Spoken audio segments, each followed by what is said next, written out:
पेशावर बाड़ा खुदकुश हमले शहीद कांस्टेबल अब्दुल हादी का नमाज जनाजा खैबर पुलिस लाइन में अदा कर दी गई। नमाज जनाजा में DPO Salim Abbas Kalachi, SP investigation, commandant इन राइफल और सूबाई वजीर समेत लवाहिकीन ने शिरकत की।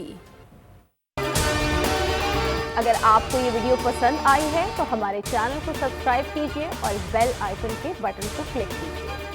पाकिस्तान की आईटी इंडस्ट्री जो है वो पाकिस्तान की एक्सपोर्ट में एडिशनल इजाफा कर सकती है अगले 3 सालों के अंदर, क्योंकि आईटी और बाकी जो 3 सेक्टर्स हैं उन 3 सेक्टरों में आईटी में फ़र्क है। वो ये है कि ये शॉर्ट टर्म में आपको गेन दे सकती है जो पाकिस्तान की नीड है इस वक्त। आईटी को तो पहले भी, इससे पहले वाली हुकूमतें और इससे पहले भी लोग डिफाइन करते आए कि जी यार आईटी से बहुत चेंज आ जाएगा। क्या वो इम्पैक्ट हुआ आईटी इंडस्ट्री के ऊपर जो हम समझते थे और चाहते थे? पाकिस्तान की आईटी एक्सपोर्ट्स इतनी हो जाएंगी कि पाकिस्तान के सारे मसले मसाइल ख़त्म हो जाएंगे, वो तो नहीं हुआ। आपकी जो पॉलिसीज़ हैं वो कॉन्फ्लिक्ट हो रहा है। क्या हमने ऐसी पॉलिसीज़ रखी हुई है कि गूगल मजबूर हो यहाँ पे ऑफिस खोलने में? पॉलिसीज़ के तहत करना होगा। वो 2 से 3 महीने 4 महीने में खुद ब खुद ऑफिस स्टार्ट करेंगे।